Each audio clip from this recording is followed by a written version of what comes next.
Butuh waktu 7 bulan untuk XRP bisa menembus 3 digit, bahkan sampai 500 US dollar. Hal itulah yang dikemukakan oleh manajer Wells Fargo dalam memprediksi harga XRP untuk kedepannya.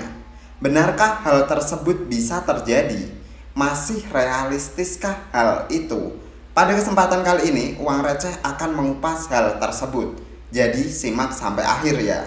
Dan buat kalian yang belum subscribe channel Uang Receh, mari bersama-sama kita dukung channel Uang Receh dengan klik tombol subscribe-nya. Dan jangan lupa nyalakan ikon loncengnya agar setiap channel Uang Receh itu upload video terbaru, kalian langsung dapat notifikasinya. Kita mulai terlebih dahulu dari akun X Shannon Thorpe, manajer Wells Fargo. Buat kalian yang belum tahu, Wells Fargo adalah salah satu lembaga keuangan di Amerika Serikat. Itu mirip seperti JP Morgan. Dari postingan ini kita bisa melihat ada dua pandangan utama dalam komunitas XRP. Di sisi pertama, ada komunitas yang melihat XRP dari segi harga, perbandingan harga dari masa lalu, serta tren Bitcoin. Ditambah lagi, mereka membuat prediksi harga XRP ke depannya, tapi ini dalam jangka pendek. Di sisi lain, ada komunitas yang fokus dan lebih percaya terhadap utilitas dari XRP. Bagaimana XRP itu ada dan tujuan utama dari XRP, yaitu memfasilitasi pembayaran lintas batas. Ngomongin transaksi lintas batas, sampai saat ini market leader itu masih dipegang oleh Swift yang mempunyai transaksi harian sebesar 24 triliun US dollar dan hampir digunakan oleh institusi-institusi besar di seluruh dunia. Hal inilah yang sebenarnya menjadi tujuan utama adanya Ripple untuk menjadi pesaing dari sebuah sistem kuno pembayaran lintas batas. Mari kita bandingkan antara XRP versus Swift. Mungkinkah hal ini bisa terjadi? XRP di kemudian hari bakal menjadi pesaing Swift, bahkan menjadi market leader untuk transaksi lintas batas. Kita masuk ke persaingan abstrak antara Swift versus XRP.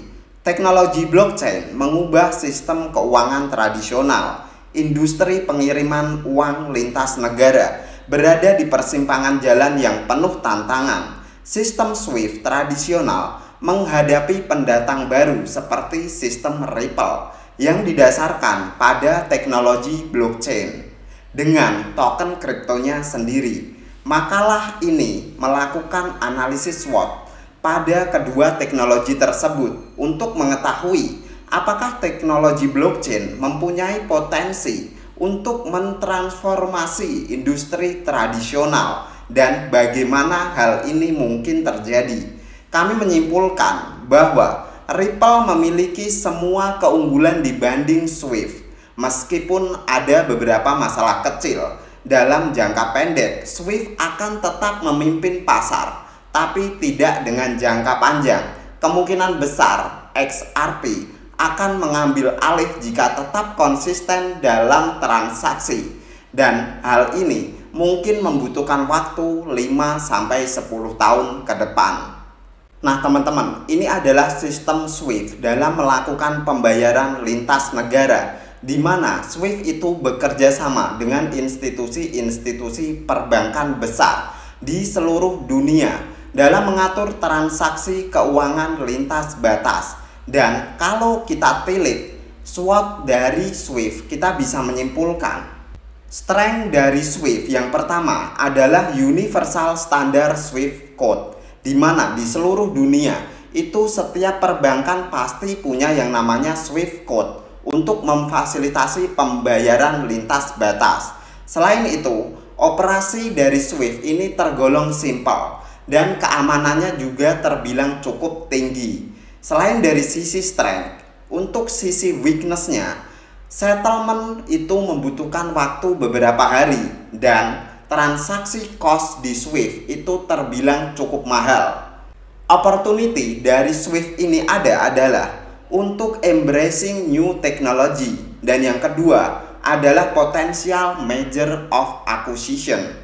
Dan untuk trade dari Swift, no actual control over bank.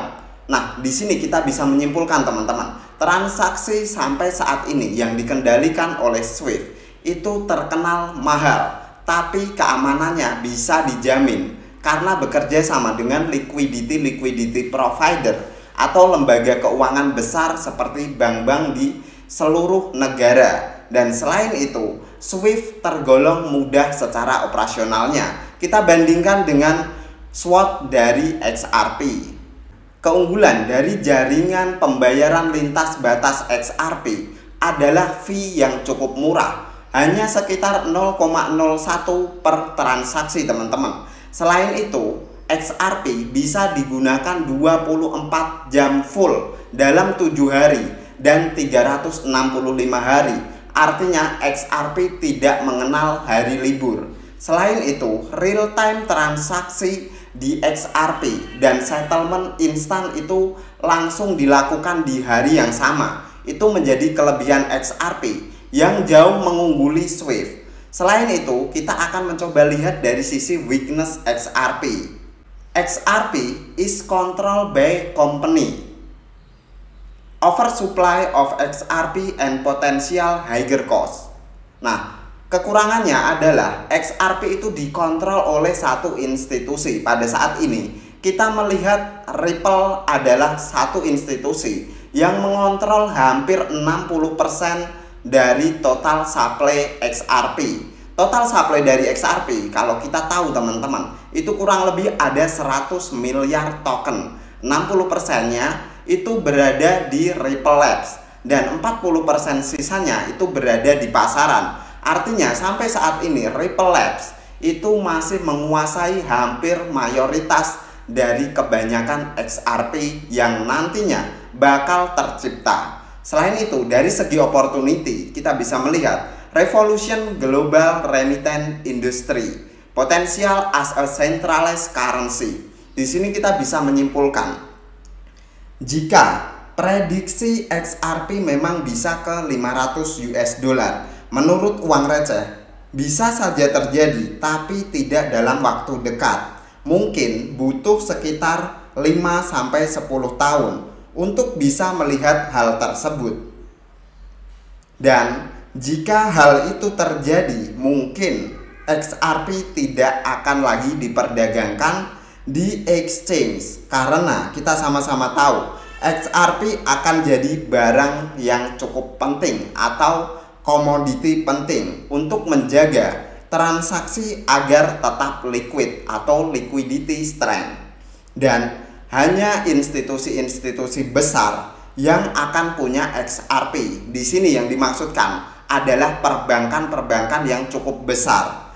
Hal ini tentunya akan mengubah pandangan kita terhadap XRP, di mana tidak lagi decentralized tapi sudah masuk ke ranah centralized, dikuasai hanya oleh beberapa orang tertentu atau beberapa institusi-institusi tertentu. Kita lanjut ke price action time frame weekly. Secara struktur kita melihat bearish masih under control dalam pergerakan XRP. Hal ini terlihat sejak kenaikan impulsif after XRP memenangkan persidangan, bahkan sampai menyentuh ke kisaran level 1 US dollar. After itu terreject dari area sana, dan sampai saat ini belum ada potensi rebound itu terlihat. Untuk harga XRP berada di sekitaran 0,49, dan menurut uang receh pribadi, area sekarang adalah area yang cukup tepat untuk melakukan DCA ataupun akumulasi. Karena uang receh melihat area saat ini itu berada di titik support yang cukup penting teman-teman. Kita melihat harga XRP itu sideways antara bulan November tahun 2022 sampai Maret tahun 2023, dan after break di bagian atas untuk trendline sideways-nya di sekitaran posisi 0,43 sampai area 0,44. Area tersebut berfungsi sekarang itu menjadi titik support yang cukup di respect oleh pergerakan XRP. kita melihat ada 1 kali, 2 kali, dan hampir 3 kali XRP itu mampu memaintain pergerakannya di sekitaran area tersebut. Dan hal ini menandakan bahwa buyers itu masih mempertahankan area tersebut.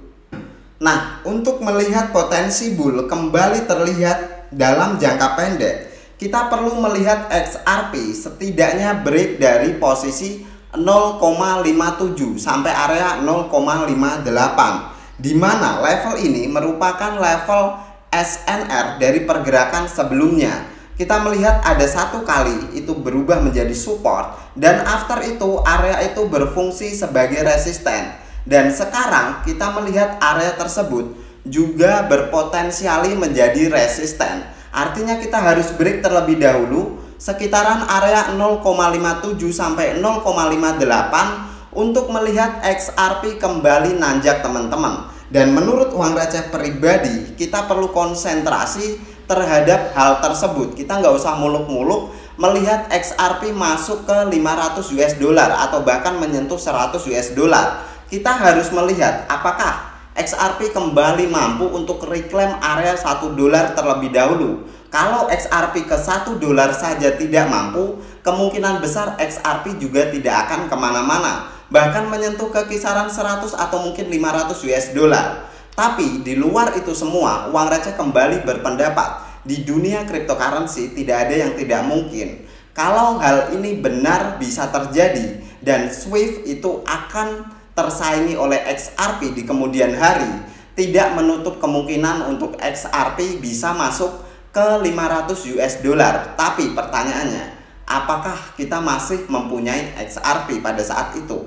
Bukankah pada saat itu XRP harusnya sudah dikoleksi oleh institusi-institusi besar? Dan ini membuat kita tidak mungkin untuk hold XRP dalam jangka panjang kalau kegunaan XRP berubah menjadi fasilitas pembayaran lintas batas.